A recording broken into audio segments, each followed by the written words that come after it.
Denise, Denise, it's Denise, it's Denise, it's Denise, Denise, it's a podcast party, it's a podcast party, it's a podcast party.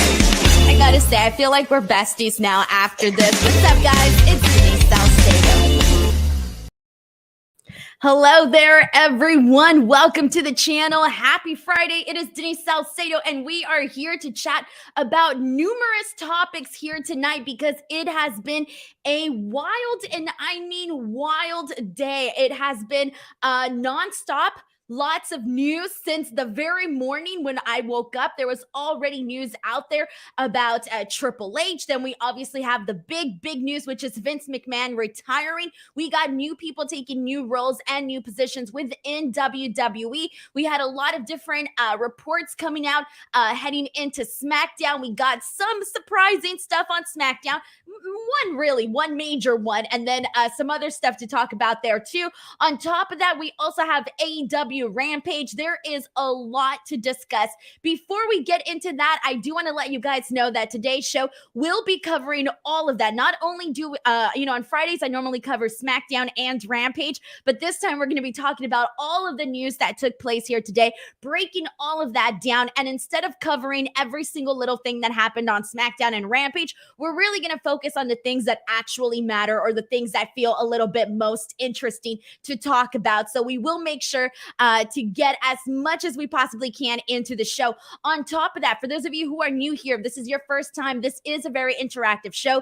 Please feel free to send in your thoughts, your comments, especially on this show today, because there is so much to kind of talk about and so many different directions that we could go ahead and go in. Also, I do have Kyler who is moderating the chat and is going to be helping me out here today, but please do send in your thoughts. If you want to make sure your question, your comment, or your statement gets read on this show, you are more than welcome to send in a super chat. Not only do super chats get your comments read here on this show, but on top of that, they help me stay funded. They keep me funded. They keep me going. F4W Online does allow me to keep 100% of the proceeds after YouTube takes their cut. So please do send in super chats. They help out tremendously on this show. But let's go ahead and get right into it, everybody. We are obviously going to kick things off with the opening, the biggest news, which is Vince McMahon. And first and foremost, thank you so much to Cadillac Carson for sending in our first super chat of the day, who says, so what do you guys want to talk about? I mean, there is absolutely nothing to talk about today, just nothing going on. Thank you so much to Cadillac Carson for this generous super chat. And let's go ahead and get, we have another super chat and then we'll get right into it. We got Tom McCarthy. Thank you so much to Tom, who says, it's Denise, it's Denise. It's Denise. I didn't sing it in my own theme song, but thank you so much for sending in that generous super chat. All right, guys, let's do it. Let's get into Vince McMahon. Now, I do want to start off by saying there's different ways that different topics that I want to bring up in regards to the Vince McMahon news. If there's anything that I forget to touch on at any point, please do send in a comment just so that I can remember everything, because everything is literally just off the top of my head. So this morning, when I woke up, the first thing that was sent out was a press release from WWE, and it was essentially announcing that Triple H was officially, back in the capacity of being EVP for talent relations. And so that was the first thing that came about. Now, there had been like little speculation here and there and reports that Triple H was back, but people didn't really know exactly to what capacity. We knew that he was working with the WWE Next in Line program, and that's something that he had been doing. We knew that he was going to be taking part in the SummerSlam tryouts that are going to be happening during SummerSlam weekend, and he did that, prior as well. But we all known ever since his health scare with his heart and the retirement at WrestleMania, we know that things have been a little bit not totally clear with Triple H, but for the most part, today was the first time that we got like an official, this is what he's doing, this is his role, and this is what's happening. Instantly, my first reactions were, oh my God, this is great because, I love Triple H. I think that, the work that he did on NXT, first of all, I was always a big Triple H fan. That's just point blank. A lot of people already know that about me. I grew up a really big Triple H fan. But on top of that, more of like the business and the creative side of things, I was always a big fan of what he did with NXT with the Black and Gold brand. And a lot of people obviously feel the same way too, because what he did with that brand was tremendous. So with that being said, I was happy when I read this news about Triple H. On top of that, I thought, well, good, because that means that, at least I'm not going to speculate about his health or anything like that, but getting to see this at least kind of makes you feel like, okay, well, he's good enough to go out and, do this job. And that was part of the quote that was put in there where he said that, he was felt good and he was ready to go into this position. So that was the first thing that we got initially. Now, later on, the news broke, and this was kind of crazy because you guys know that here on F4W Online, I do those shows called The Latest where I, talk about the latest news that's going on. And I was nearly finished with the Triple H video when I go on Twitter and I posted a silly picture about Stone Cold Steve Austin and Sami Zayn. And I put like, oh, what are they laughing at or something like that. And all of a sudden I get a bunch of responses from people. And this is how I found out about the news. I get a bunch of people's comments writing, oh yeah, Vince McMahon's retirement. And I'm like, why does everybody have the same joke? So I'm like, wait a minute, what's going on? And so I go to my homepage on Twitter and instantly, like, I see the news about Vince McMahon. And so right away I read the article, see what's going down. And it was kind of this thing where I just thought, holy shit. I mean, I was surprised because at the end of the day, it's Vince McMahon and, you're going to be surprised with this news breaking, right? But at the same time, I remember sitting here on one of these podcasts that I do. I don't even know which one it was anymore. Maybe have been multiple podcasts where I recall sitting here and being like, this is it for Vince. Like after the news with the Wall Street Journal broke, to me, it was not. I was already expecting to see Vince McMahon, leave from the company. I remember talking about it on Wrestle Talk where I said, it's gotten to the point now where there's got to be these outside influences, whether it be sponsors or networks or, Stephanie herself or people within the family that have to tell Vince McMahon, hey, you know what? It's time to go. And I remember talking about that on the Wrestle Talk podcast when the second news story broke from the Wall Street Journal. So the first story was the $3 million hush money pack, the one that came out, the first initial story. That was the one that was like, instantly we knew, okay, shit's going to hit the fan. Things are going to go down. Then, a couple weeks later or a couple days afterwards, couple weeks really, we get the second story about the $12 million paid out to 4 different women throughout 16 years. And so that was the follow-up story. And it was during that follow-up story, I think, where it really became clear that Vince McMahon really needs to, step away from the company. And I remember talking about this. And so even though when I saw the news today, I was surprised, but at the same time, I wasn't really totally surprised about it. I guess I was though too, because if you guys recall, and you know what, I'm just going to go down this timeline here because I have the timeline of, the events that happened, and it's just kind of crazy how fast everything went down. This all happened within 37 days, everybody, a little bit over a month. And so we had the official story break. The Wall Street Journal story first broke on June 15th. That was the day where it was like, oh shit, this is, coming out, blah, blah, blah, blah, blah, right? We got all of that stuff. On the 17th, Stephanie McMahon was announced as interim CEO of the company. And I remember thinking immediately, because we were still like a couple days away from Money in the Bank. And I remember thinking like, I am not surprised this is happening. I was expecting things to happen really fast.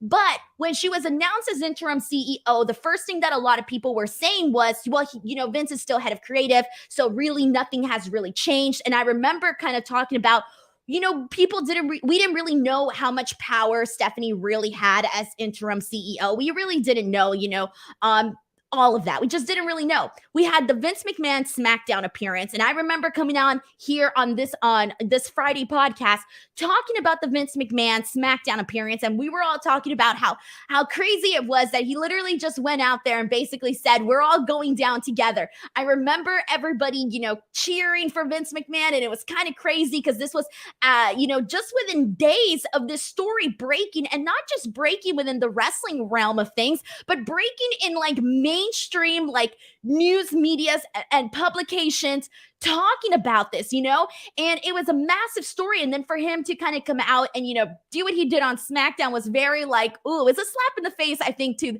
the story and to the allegations and to the investigation and just everything in general, right? Okay, so then the 20th, that Raw, we get another Vince McMahon appearance. Again, nothing major that happened there. By the 21st, we find out that John Laurinaitis has been removed from the company. And then July 8th is when that second Wall Street Journal story broke. And then today is the day that we finally get the Vince retired announcement. So this all went down really, really fast. Now, here's the thing that I do want to talk about as well in terms of the reactions. On this past Monday, we were watching Monday Night Raw, and Raw opened up with a very interesting, rather odd promo from Titus O'Neil. Now, Titus O'Neil, he's gotten to a point in the company where he's not really like featured on the shows or anything like that. Like we don't really get to see him wrestle. He's not in any storylines. He's hardly ever there. He's more so of somebody that you see, doing the charity events, the charity work, and, all of those types of things. And so then for him to open up Monday Night Raw was like one thing, but then a lot of what was said during that promo kind of took people a little bit aback because he was talking about, WWE being a safe space. He was talking about how, WWE never talks about religion and never talks about politics because they want them to have fun and they want them to, wants the fans to, have a good time. And well, that sounds all somewhat fine and dandy. It got a lot of people thinking like, what the hell is going on? And I remember saying this on the Raw post show thinking, why now? My big question in all of this was, why now? Why is it that Titus O'Neil went out there and did this random promo on Monday Night Raw talking about WWE being a safe space and the politics and the religion? It didn't make sense to me. And I remember Sean kept telling me like, it's because of Vince. And I'm like, I know that it's about Vince, but why today? Why right now? And that to me, especially now in hindsight, was the biggest indicator that something else was going to happen. Because here's the thing, Vince McMahon came out on SmackDown and on Raw immediately following that Wall Street Journal story breaking. So why didn't he come out, last week and say the things that Titus O'Neil said? Why is that? Okay, and we'll get into more about that later. So that was the biggest thing that kind of got me, that should have basically told us like, something big is going to happen. So now, with Vince McMahon essentially retiring, and then today on SmackDown, we had Stephanie McMahon come out. Stephanie McMahon, who is officially now the chairwoman and co-CEO, along with Nick Khan. So Nick Khan and Stephanie are sharing co-CEO duties, but Stephanie is also the chairwoman. That was part of the announcement that Vince McMahon made in his final statement regarding his retirement, or his official statement regarding his retirement, rather. Okay, so here's the other thing that we need to talk about, because when Stephanie McMahon came out today, I personally thought that it was going to be a like, here I am, this is the start of a new era or something along those lines. I thought it was going to be a little bit more focused on Stephanie and her new role and, this new chapter in WWE, but it ended up being something entirely different. Instead, SmackDown opened up with Stephanie welcoming everybody to SmackDown, and then she basically said, let me pull up the quote here really quickly, guys. She said, quote, oh, well, first she told the people, earlier today, my father officially announced that he is retiring, and the SmackDown crowd started booing. Then Stephanie McMahon said, this is the company he created, he founded, and we wanted to make sure in his retirement that he thanked all of you. And that is when people already started chanting, thank you, Vince. But then Stephanie chatted a little bit more. And then finally, she got everybody to start chanting, thank you, Vince, thank you, Vince, thank you, Vince. And then in the end of that, we had Stephanie, saying like, thank you, Dad. Like she kind of mouthed that to the camera and this and that. But here's the other thing. If Vince could come out on SmackDown, if Vince could come out on Raw immediately following the Wall Street Journal story breaking, when everybody and their mothers was covering this story, why didn't they have Vince McMahon come out and officially do his retirement on TV? or say like and make the announcement. Like that's my big question is why. And there's a couple of people that are already, on the Twitter, Twitterverse, people chatting about this.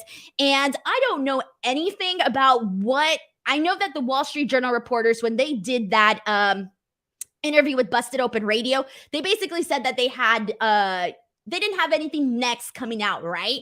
I don't know, maybe they were keeping things under wraps. I have no idea. But they basically said that was kind of it for right now. But given the fact that Vince didn't come out and get like an actual retirement or anything on TV, that he didn't come out, it kind of makes me have this theory that there's going to be something else that is going to be coming out. Now, told you guys, there's lots to talk about. So with that being said, people, for some of you who may be on social media and, kind of seeing people's theories and what people are saying, the other thing that could be the reason why he didn't actually come out and do any of this is because there's going to be a documentary that's going to be coming out, with Real Sports, with HBO. They're going to be doing, this whole thing on Vince McMahon and covering the allegations. Now, this is a different thing from the Netflix thing, which was You guys knew that there was supposed to be a Vince McMahon Netflix documentary that was supposed to be coming out, a multi-series thing. Now, I was the person that broke the news about the fact that that documentary is no longer going to be happening. And that was like, I don't know, like a week and a half ago, something along those lines. Basically, people at Netflix basically said, quote, that shit's out of here, all right? That it's gone, it's done. I was told that this documentary was already in post-production, guys. Now, for those of you who do not know what that means, that's like already like, editing it, winding it down, that sort of thing. It was already heavily in post-production, getting it put together. They had already interviewed multiple stars, multiple talents in this documentary. And I was also told that they spent millions of dollars on it. Okay. I'm talking millions. Okay. On this documentary that is no longer going to be happening, that it's not on their Netflix spreadsheets and nothing has came out. But that documentary with Netflix was supposed to be more of like a WWE, a WWE thing versus like more of an, versus like an independent project. Right. So that's the thing that kind of makes you wonder, is this why Vince McMahon didn't actually come out and do this retirement speech himself, or why they didn't do any like farewell, goodbye moment on WWE TV? So there's a lot to kind of go into. I know we got a couple of super chats, and then we're going to talk more about this because I do want to get into creative. I do want to get into what this means for the future of WWE, at least some of the things that we can speculate. Okay, I told you guys there's so much to freaking talk about. I was hoping I didn't forget anything. All right. So we got a super chat from a user who says, Vince is gone. The Hydra's head is chopped off. Yay and or yay, question mark, says a user. I think a lot, there's going to be, there's a lot of people that are, happy that Vince McMahon is gone. There's a lot of people that are, sad that Vince McMahon is gone. There's the people that don't care. There's people that are in between. So I think, depending on who you are and, how you feel about this story, obviously is going to determine your reaction to this, rather. I think I saw things more in terms of like, man, the way I'm seeing it is I'm taking it in more as like a scandal, as like I'm fascinated by the story. I'm fascinated by, how this whole thing went down with the Wall Street Journal, how all of this came out, and, just the fact that I still feel that there's going to be more coming out. But we got another super chat from Anthony Navarro who says, why isn't this Drew and Sheamus match not on SummerSlam? So we'll talk about that later once we get to SmackDown. But that is an interesting thought. And I know I saw some more people on Twitter pointing this out too. And we'll get to that in just a second here. And BTW guys, once again, if you want to get your question, comment, or statement sent in and get it 100% guaranteed read on the show, you can send in a super chat. If not, I'll go ahead and pull out some other ones as well. This is from Roberto Arsenal, who says, I won't miss Vince. I'll start watching WWE on a weekly basis again and see if it's worth watching again. Do you think Rosa betrays Tony Storm and turns heel? I love how you just like, you get two different topics in here. So we'll talk about Thunder Rosa and Tony Storm at a later point. But I do want to talk about this really quickly, where Roberto points out that he's going to start watching WWE on a weekly basis again. Now, one of the questions that I kind of put out there on Twitter was asking people, with Vince McMahon no longer, with him being retired, with this, him being gone, what are the changes that people want to see? Now, there were a bunch of responses to this, but one of the common consensus that I was seeing was, more interesting storylines. I was seeing, there was people saying they want to see more interesting storylines. There was, Triple H getting back in terms of like running NXT again. There was no scripted promos. There was a bunch of stuff, guys. The names thing was a huge thing. I kept seeing a bunch of people bringing up letting people keep their real names. That was another thing that I kept seeing. There was a lot of responses, but the main one was focused more so on creative and, just more interesting storylines. So that brings me to my next topic is how much is really going to change with the programming now that Vince McMahon is done. And the reason we say this is because Bruce Pritchard, as of right now, is still running creative. So it's still doing creative, right? That's the thing, though. We're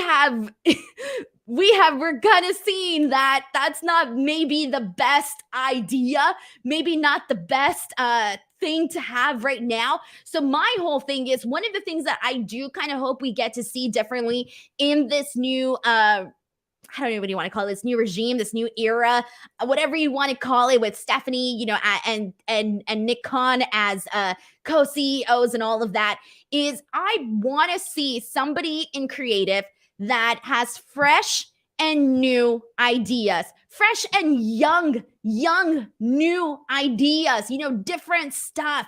I think that we need to, if anything is really going to really change in terms of the programming, I would love to see somebody else in creative, pitching ideas and doing stuff and this and that. Now, that obviously got me thinking, got a lot of people thinking, okay, well, if you want to see somebody else in creative, who should that person be? And while a lot of people have been saying Paul Heyman, this and that, I kind of want to see them go in an entirely different direction. Now, whether or not this direction is even possible, who the hell knows? But I would really like to see people like Jeremy Borash, Abyss. I would like to see people like them get an opportunity at getting to make these really, really major decisions with creative, with handling creative, because that's when you get different ideas, people that are,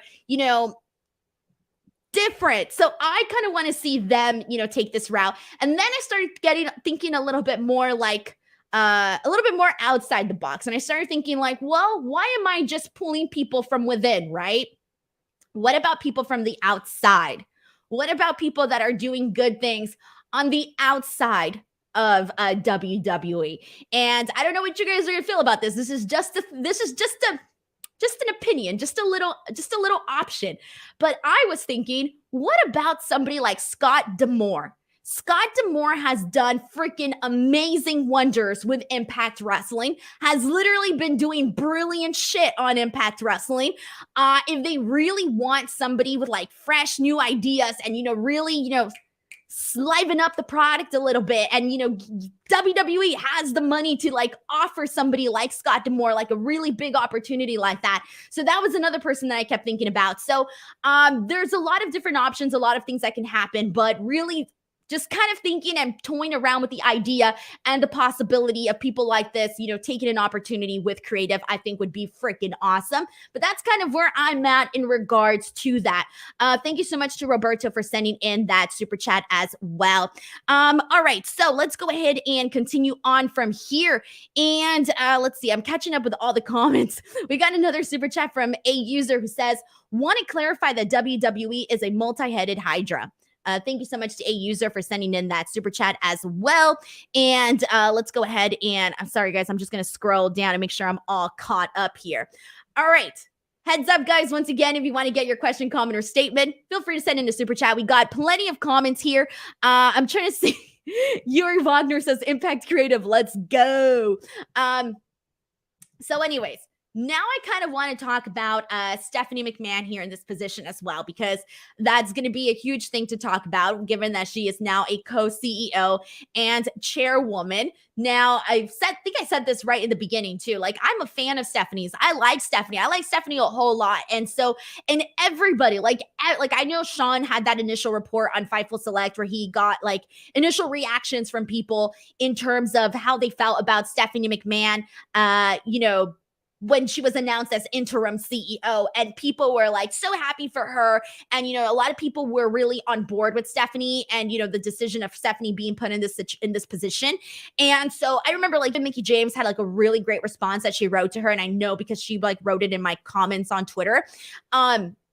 And from the talent that I got to talk to Bianca Belair. I talked to Drew McIntyre about this. I didn't get to post that interview up because I messed up the audio. But the point is that I did get to talk to quite a few people in person during the Money in the Bank weekend.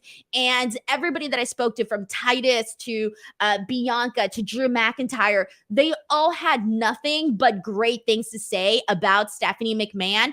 And, Stephanie being put in this position, in this real big deal position, and everybody had nice things to say about her. So personally, I'm excited to see how this new era for Stephanie McMahon, how she's going to, change things. And if and when she does, what things are going to be changed? What is the working relationship between her and Nick Khan going to be like? I think all of that stuff is going to be very, very interesting to see what differences we actually see and how soon these differences come on board, rather. So that's a whole other topic to talk about there. And I want to make sure, guys, I'm trying to make sure I covered everything in terms of like what I wanted to talk about. If there was anything that I didn't touch on in regards to the Vince McMahon thing, please feel free to bring it up in the comments, because there's just so much to get in on that I want to make sure I covered all aspects of this story here. And I'm sure more things are going to be coming up, especially with more information coming out and all of that. So there you go. We kind of spent a good amount of time talking about the Vince McMahon, Stephanie, Nick, Triple H, all of this crazy stuff that's going down, guys. All right. And let's see what else we got here. I want to go ahead and this is another one that should also be brought up, is Kevin Dunn. Obviously, that was one of the things, too, that people were bringing up when I asked about changes.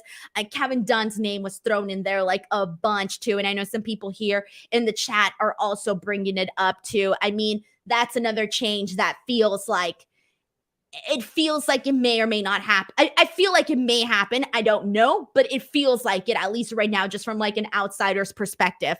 And then the other thing people are also talking about, or people saying that they would like to see, was, the Forbidden Door and collaborations between companies instead of WWE being this isolated, promotion. I don't know. I think it's way too soon to even get into that. But that was another thing that people did bring up. We got any super chats here from Darth Stevens 777. Thank you so much for sending this in. Darth Stevens says, with Raw being at Madison Square Garden on Monday, that could be an ideal place for Vince to say goodbye because of the history there. Thank you, Denise, for everything.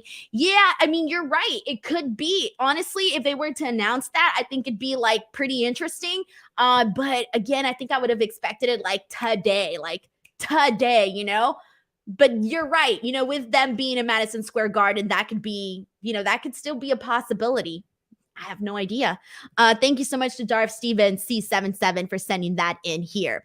Alrighty, guys. So let's go ahead and continue on. There's still so much more. One more thing that I should note here is also, because we didn't talk about this, and I do want to make sure this is out there, is that Vince McMahon is still WWE's majority shareholder.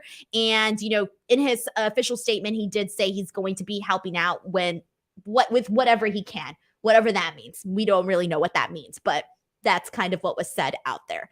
Alrighty, so there you go. We talked about Stephanie opening everything, documentaries. I mean, all of that great stuff.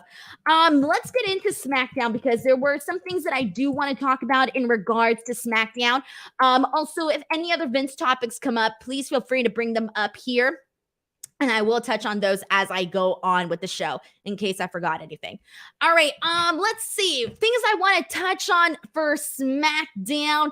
Let's go ahead and let me see what was interesting on the show here. I'm trying to pull out the best stuff, guys. I don't want everybody to sit here through like, get all the information between Shanky and Jinder versus the Viking Raiders, because while the Viking Raiders won via count out, and that's really not even anything that anybody wants to really care about. All right, let's go ahead and talk about Shinsuke Nakamura versus Ludwig Kaiser. Really what I want to talk about here is, this whole thing with Gunther and Ludwig Kaiser. It's kind of this like, I don't know what it is. It's like tough love between Gunther. So Gunther essentially helps Ludwig Kaiser get the win on Shinsuke Nakamura. And then afterwards, Ludwig is like, thinking he's gonna get like on Gunther's good side, and he doesn't. Instead, Gunther, like first he pats him on the shoulder after winning the match, and then he just chops him. So that's where we're at with Gunther and Ludwig. I don't mind it. It's a little weird, but I don't mind it. I do like to see Gunther chop people at whatever expense it's at. That's always very entertaining. Honestly, I don't hate this. I thought this was like rather interesting. It's fine. All right. Rhonda and Liv Morgan, they had a pretty little intense backstage segment. And by intense, I mean, I don't think I've ever seen Liv Morgan so focused than like ever before. Like, I've been, some of her best work was with Becky Lynch. And, ever since then, her career kind of skyrocketed onto an entirely different level, right? She's a champion now. She's she cashed in her Money in the Bank briefcase, and now look at her. She pinned Ronda Rousey and this and that. And so she has this stare down with Ronda Rousey backstage, but this is literally Ronda's kind of telling her how everybody likes her, except she doesn't like her. And now she's sick and tired of hearing Liv Morgan talks about how she wants this so much and how she works so hard for this. But the whole entire time, Liv Morgan had like this stare. She didn't blink at all. I was so amazed. The woman does not blink. Go back and watch that segment the entire time. She did not blink when staring at Ronda Rousey. I was fascinated by this. I love this. So anyways, really nice, intense backstage promo segment, whatever you want to call it, with Ronda and Liv Morgan. I was a fan of this. I really like this. I feel like Liv Morgan's becoming more confident. She's really coming into her own. You want to root for her. So I want to root for her. And having her not only pin Ronda Rousey, but continue this with Ronda Rousey is just adding to Liv Morgan as a competitor, as a talent, and as a champion. We got a super chat here from Ishikawa who says, do you think Vince will be inducted into the Hall of Fame next year, or do you think it's too soon to decide on that yet? I think it's too soon because, again, we don't know what else is going to come out, guys. We don't know what other information is going to come out. If the Hall of Fame was next month, I'd probably be like, there's a good chance that yes, especially because given the way that, the Today with Stephanie McMahon and how she came out and was like, having the whole entire audience basically be like, thank you, Vince. And we've had people cheering for Vince McMahon. And, when this investigation started and all of that. So I think given the reactions that he's getting from the fans and also from, just how it's being presented on television, I feel like that's something that, it is what it is, right? Sheldon Jackson sends in a super chat saying, the Walter Marcel Barthel story is stupid. No reason to do it. Breaking up Imperium for this BS. Well, they didn't have to break them up. They did not have to break them up. I agree with you. They could have easily, brought him up as well they could have brought up Fabian Eichner over to SmackDown. That's one thing. But in regards to Marcel and Walter, I feel, you know what? At first I kind of thought, it's too soon. Let them be like this, let them be what they are. But this whole tough love situation, I'm kind of liking it. I don't hate it. And here's the thing, like SmackDown, I feel needs like a lot of, they need so much, guys. Like the creative is seriously lacking on SmackDown, man. So I will take this. Like weird, whatever this relationship between between Gunther and freaking Ludwig, whatever this whole partnership between is that, whatever it is between them, I'll take it, man. It's like one of them. I would put it on my list of like most interesting things going on SmackDown, because there really isn't anything else that's all that interesting going on, which is why I've been sitting here talking about how we need somebody with fresh new ideas running creative, guys. Oh man. Thank you, Sheldon Jackson. I think you got your money's worth on that super chat there. Alrighty, let's see where we're at, guys. Oh man, it only took me 34 minutes for an accidental curse word to come out.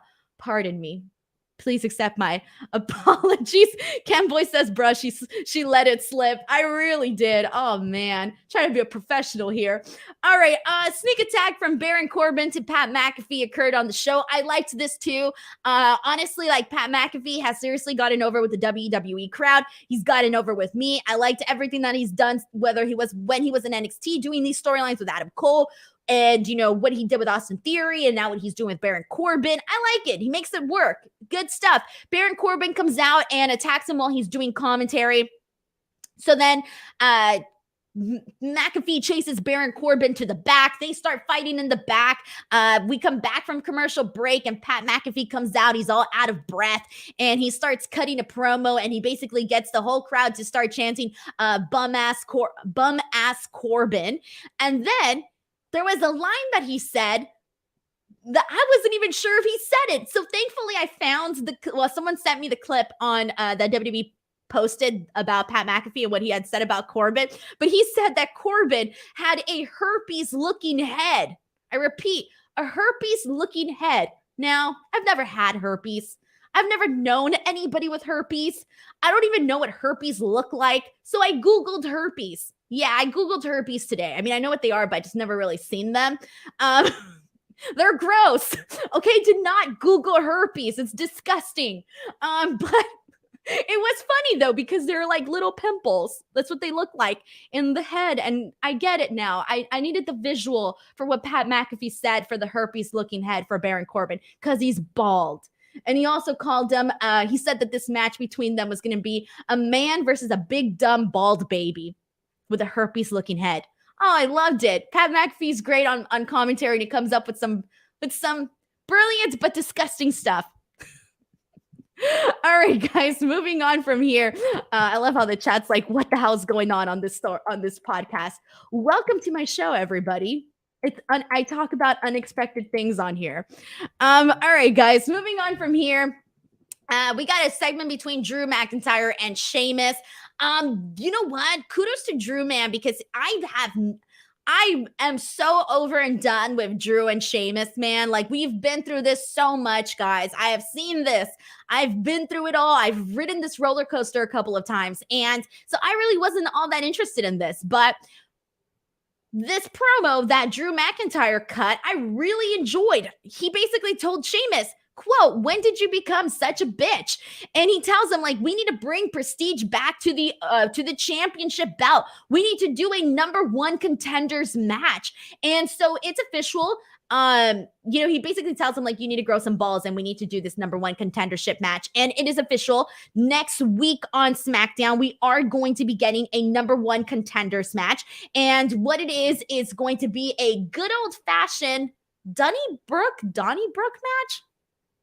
Sorry. Says with the winner facing the undisputed WWE Universal Champion at Clash at the Castle. And this is what earlier on was brought up in that super chat, is why isn't this match happening at SummerSlam? It could easily be happening at SummerSlam, but they don't got much going on SmackDown next week, because SmackDown next week has this. It has Aaliyah versus Lacey Evans. And for those of you who are like, what? Aaliyah versus Lacey Evans? Denise, that was this week's SmackDown. Yeah, it was. But Lacey Evans just came out, cut a heel promo, and then punched Aaliyah in the face with the woman's right. And so the match never happened. We're also getting the New Day versus the Viking Raiders. Huzzah. And we'll talk about this more a little later, but we're also getting the 2022 Beachwear collection with Maxine Dupree. We'll talk about that in just a second. We got a super chat here from Common Man Collectibles. Common Man Collectibles says, Nancy Argentina, Tom Cole, Chatterton, Massaro, and others are are not random names. They are moms, sisters, daughters, and friends because it's legal. Doesn't mean it's right, regardless what McDivitt may say. So this is basically talking about the allegations and the rapes and everything that was talked about in regards to Vince McMahon. I don't want anything like man, this is hard, guys. This is a really tough one to talk about because shit, this is what this is all about. Like, this is what is being brought up in these stories. This is what's being talked about on the Wall Street Journal. Like, this is what is having this all unfold, guys. It's a lot, guys. It really is. And I mean, I remember like right away when the story broke, the Vince McMahon story, there was a lot of people that were like, what's the big deal? It's just an affair and this and that. What's the big deal? And the big deal is that it's not just, it's not the affair really, but it's like, you don't have people, you have the whole nature of the NDAs. You have the whole thing about like doing things without people's consent. You have things about, the consent situation, that's one of them. The NDA situation, that's another one. But the other one too is, demoting people because they don't, perform sexual acts with you. And, all of the other stuff that was detailed in those articles by the Wall Street Journal. It sucks to read, sucks to know these things happened. And now we're just seeing the price being paid. Thank you so much to Common Man Collectibles for sending in this super chat. I appreciate it. All right, guys, and let's go ahead and continue on from here. Let's see what we got. I'm trying to continue on into where were we at? Okay, so after Drew and Sheamus, we talked about what was being announced for SmackDown next week. We got a quick match between Raquel Rodriguez and Sonya Deville. Nothing much that I want to talk about in regards to that. I already talked about Aaliyah and Lacey Evans. Let's get into Maximum Male Models, y'all. Let's lighten up this room. You guys already know how I feel about this Maximum Male Models thing. It ain't for me, okay? This is not for me. I am not the demo. I am not the person who finds this funny. I feel like my life was being wasted during that like 10-15 minute segment that we got with the tennis clothing being shown. Forget what sport it even was. And hurrah for me, because next week we are going to be getting the 2022 Beachwear collection with Maxine Dupree. Now, for those of you who are like, who the hell is Maxine Dupree? Well, she is apparently the sister, and I put this in quotations, of freaking oh God, Eli Drake, but what's his new name now? Max Dupree. There you go, Max Dupree. I'm like, what's his name? LA Knight, Eli Drake, Max Dupree, so many names. I don't even remember which ones are anymore. Anyway, she's the quote unquote sister of his. She's Sophia Cromwell. She was a former Los Angeles Rams and Phoenix Suns cheerleader. She was hired during the SummerSlam tryouts last year. She was one of the names that was, hired and brought on by WWE. So for those of you who are like, who is this girl? And she also made a couple of NXT appearances with Von Wagner on NXT 2.0. Anyways, we're going to be getting the 2022 Beachwear collection with Maxine Dupree next week. Am I watching SmackDown next week? I am watching SmackDown next week. Damn. So I'll be here to talk about that next week. Huzzah. Hurrah. Oi. That's the only time where I put FML. FML, everybody. FML. And I know a lot of people like Maximum Male Models, and you're wrong. You're wrong. Just kidding, by the way, guys. It's entertainment. You're subject. You can like whatever you like. You can dislike whatever you dislike. I dislike it. All right. So I already went over what we're doing for next week. Maxine Dupree talked about that. We got the main event, which was Street Profits and Madcap Moss versus the Usos and Fury. Madcap Moss looked good in this, guys. I like Madcap Moss. I'm a fan now. I wasn't a fan earlier with with the Happy Corbin stuff and all those silly jokes, but I'm a fan of Madcap Moss. Like, it's slowly pulling me in. That's happening slowly. But nobody wants to talk about this match. What we want to talk about is what happened afterwards. So, after this match, I have to rewind earlier. We have to rewind to what happened earlier today. So, earlier today, it was basically put out there that it was reported that Brock Lesnar was not happy with the Vince McMahon news. Not happy, that he was pissed off, angry, all of that good stuff, right? And he had been promoted for SmackDown. Like, the man was promoted for SmackDown. And 2:40 p.m. Pacific Standard Time, WWE sent out their like little this is what's going on SmackDown. Tune in to Fox Watch email. And so on that email and, on their promotion, they were promoting Brock Lesnar. Brock Lesnar was going to be on the show. But then basically with all of this, next thing you know, Brock Lesnar, as of like 20 minutes prior to the show, he was no longer being promoted. He was no longer on WWE.com's preview page. Nothing. He was taken off of that. So people were like, damn, like, did Brock really just like leave? Is he not going to come back? Like, what the hell is going to go on with that? We don't know. And so at the end, Austin Theory is standing tall following this tag team match. And then out of freaking nowhere, we hear Brock Lesnar's theme song, and Brock Lesnar freaking walks out with the funniest looking smile ever. He's like, yeah, ha ha ha. Now, let me tell you something. This to me, I'm like very interested to see. I'm pretty sure that they convinced Brock to not just like leave. Like, I know a lot of people are like, oh, we got worked and this and that. I do not think that. I do not believe that. I genuinely believe what was put out there and what was reported with Brock Lesnar, legitimately being upset about the Vince McMahon situation and all of that. I legitimately believe all of that. What I also do believe is that I'm assuming they persuaded Brock Lesnar into, not leaving and actually still coming out and pulling through with what, being on the show, being promoted and coming out and doing his part on the show. So what changed his mind? I do not know. I have no idea. But I know a lot of people feel that they got worked. I do not believe that. Again, I could be wrong, but I just don't believe that. That's just my theory right now. I do not believe that. I do believe that something happened and, he was persuaded, maybe, I don't know, it's Brock. Maybe he got more money. Man's always getting more money. Maybe it was that. I don't know. But Brock Lesnar comes out with the happiest looking face on earth, and he literally beats the shit out of Austin Theory. He beats his butt with the briefcase, man. It was crazy. He just beats the hell out of him. And Brock Lesnar does, one of the things that Brock Lesnar does very well is beat people up. Beats him up, and then he leaves. And that was one of the top highlights of SmackDown, because a lot of people, including myself, were legitimately not expecting Brock Lesnar. We got a super chat here from Darth Steven who says, what if Bayley interferes in the Liv Rhonda match? I love Bayley. We've been waiting to see when she comes back. It could be something. It could, if it did, it'd be great. Thank you so much to Darth Steven for sending in that super chat.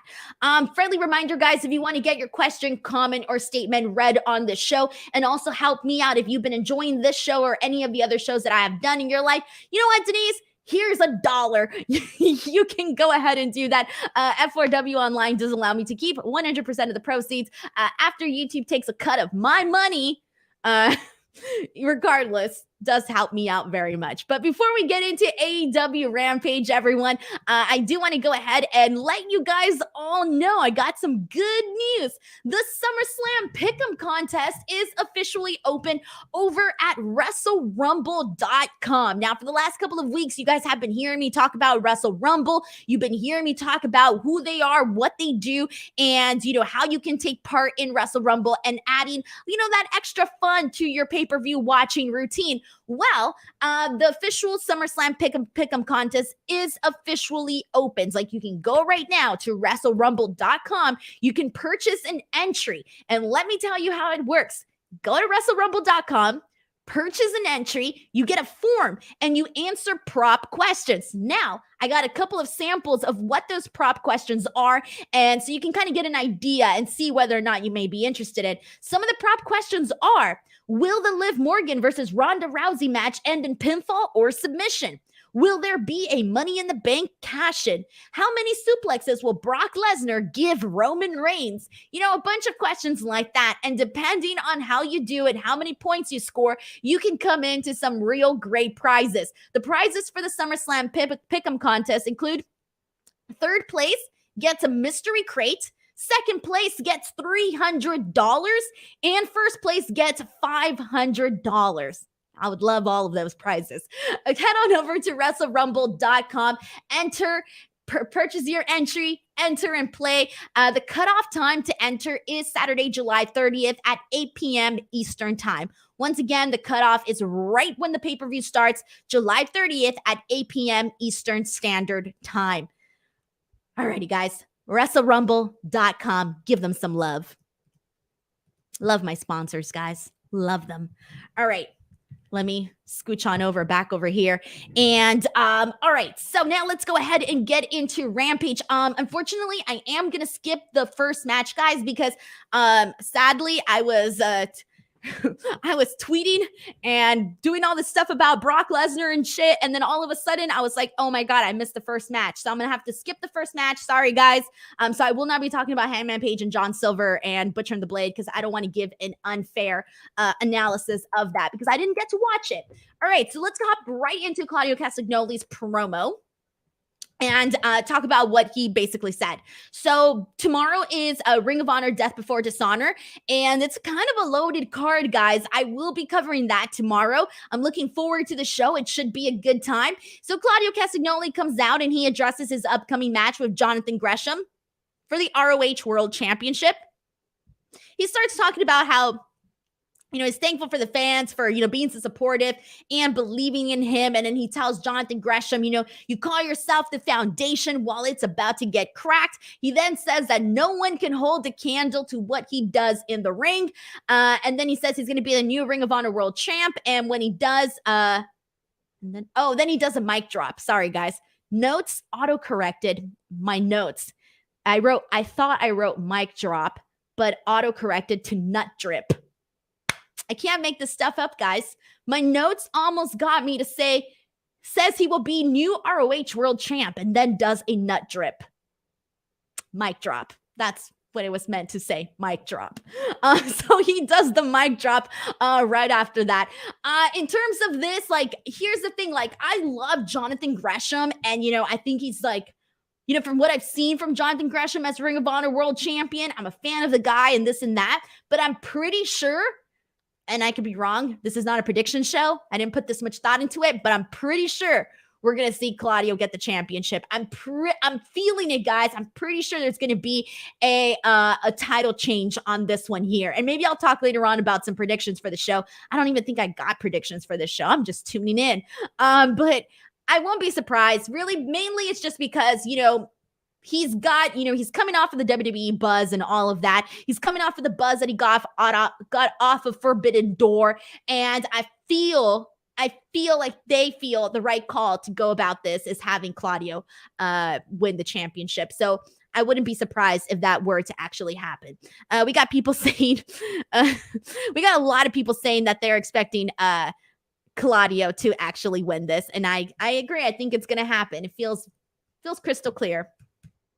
We got a Wardlow promo that I really enjoyed, guys. I really liked this Wardlow promo. Really simple, but I liked it. He basically says that he's going to beat the shit out of the entire AEW locker room, that he's going to beat the shit out of the entire Ring of Honor locker room, and then he says that he beat the shit out of every single professional wrestling locker room that there is. And he says, I welcome anyone and everyone into Wardlow's world and, to find out where you stand. Simple. The man says he's going to come out and kick everybody's ass. I'm sold. Doesn't take much for me to believe that he's not. I like this. Simple, straight to the point. Good stuff. Alrighty, next match that we got here, Dante Martin versus Lee Moriarty. I'm going to be a little bit on the, my spectrum here is not really going to be on the positive side. Mainly because I didn't think this match was that great, guys. I really thought that Dante and Lee Moriarty, I'm a big fan of both of theirs. This is not to say I'm not a fan. Fan of both of those guys. But I really kind of felt like this match should have been oh shit, these guys are freaking awesome. Look at them coming out and doing this and that, this and that. There were a couple of spots in here that I liked. Really nice head-offs from Dante Martin. Good stuff there. But legitimately, I did think that this match could have been a little bit better. We did see Lee Moriarty use the ropes to take the win. Fine, heel move, got it, all of that stuff. But everything before I just thought could have been a little bit better. There wasn't anything that really stood out to me in this match. Afterwards, we do get to see Matt Sydal coming out and basically lay out a challenge against Lee Moriarty. Cool, that should be fun.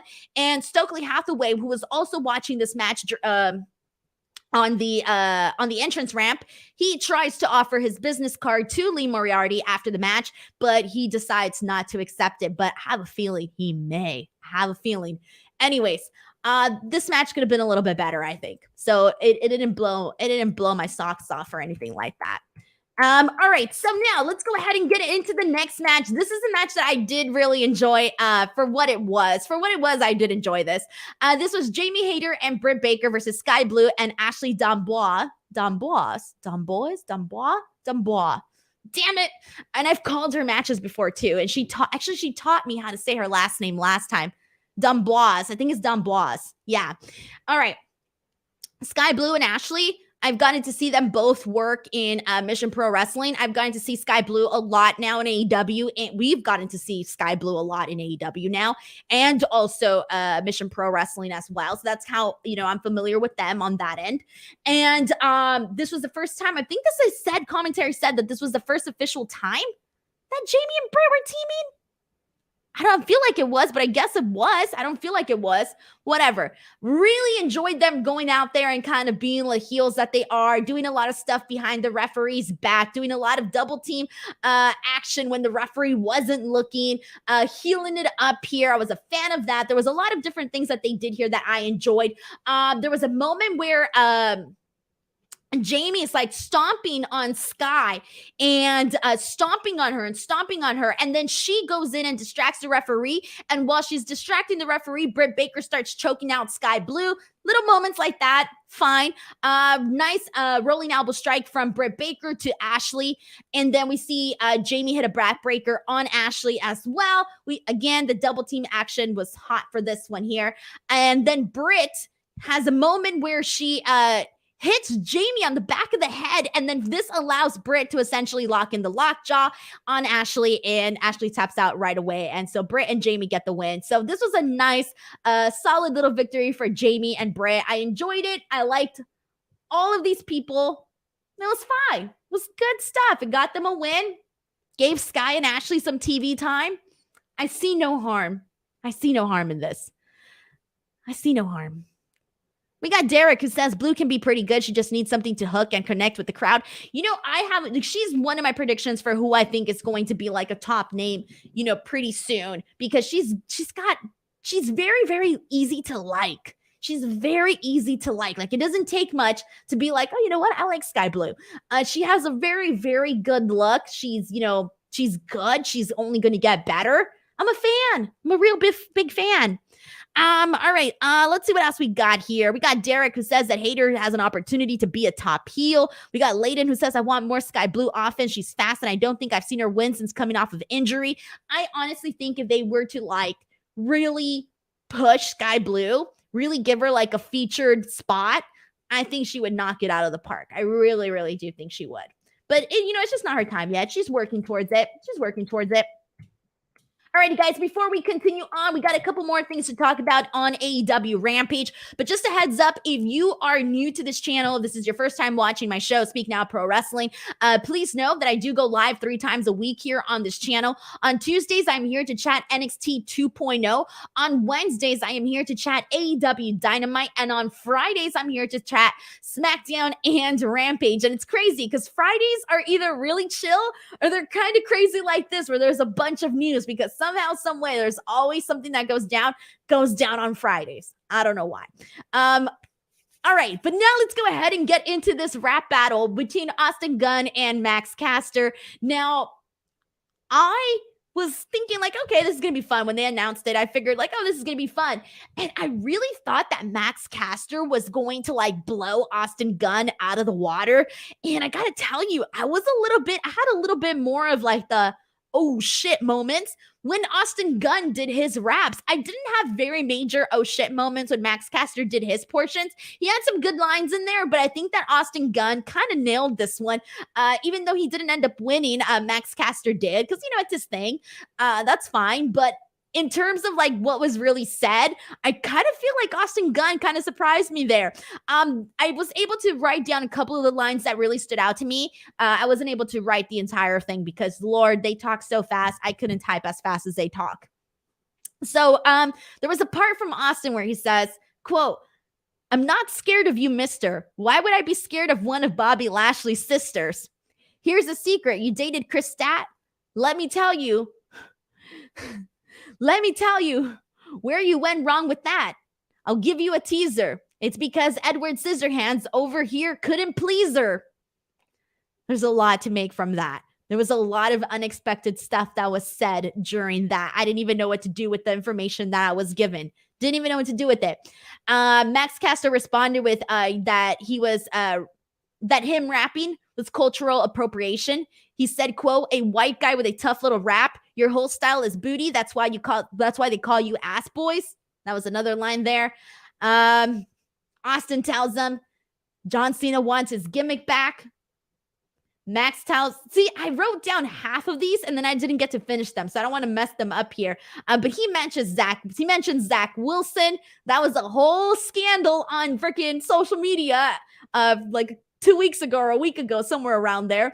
And there was a part that Max basically told Austin that that Tony Khan bought all of Ring of Honor just to burn his footage. I thought that was really funny.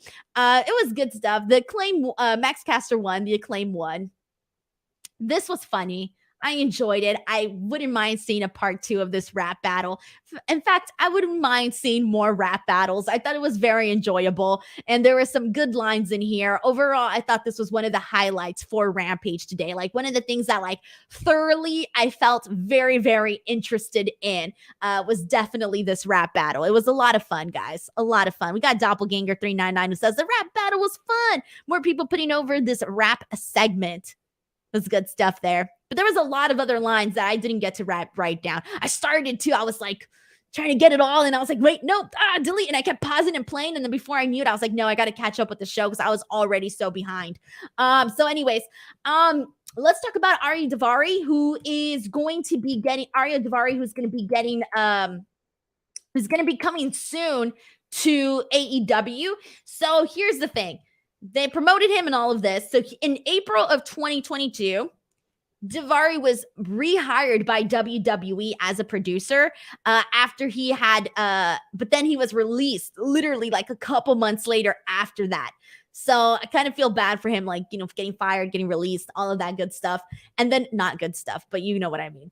After this, he actually had made his debut already on Rampage on November of last year. So he did face Dante Martin during that.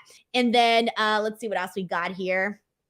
He had been doing Dark, and now he's officially coming. Cool. Thumbs up. All right, Jay Lethal versus Christopher Daniels in the main event. This was fine. This was an okay match. Again, this is a match that I think could have been a little bit better. I think I was honest to God, I was expecting a little bit more for this one. There wasn't too much to me that I think really stood out to this. A nice tope from Jay Lethal. Cool. Blue Thunder Bomb from Christopher Daniels. Cool. Boot to the face from Jay Lethal. Cool again.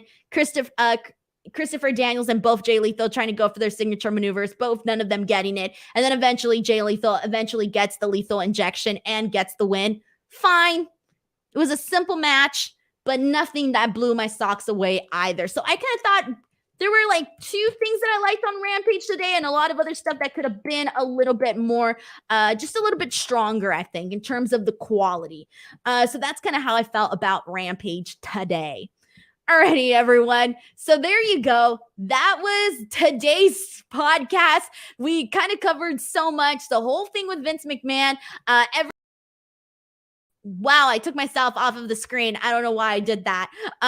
Sorry. So we kind of talked a little bit about everything. The Vince McMahon stuff, the Smackdown stuff, the Rampage stuff, a lot that went down. I appreciate you guys so much for coming in and tuning into the podcast. Seriously, without you guys, I'm nothing. I'm nothing without you guys. So thank you so much for those of you who tuned in to today's show and gave me a chance to kind of entertain you for an hour.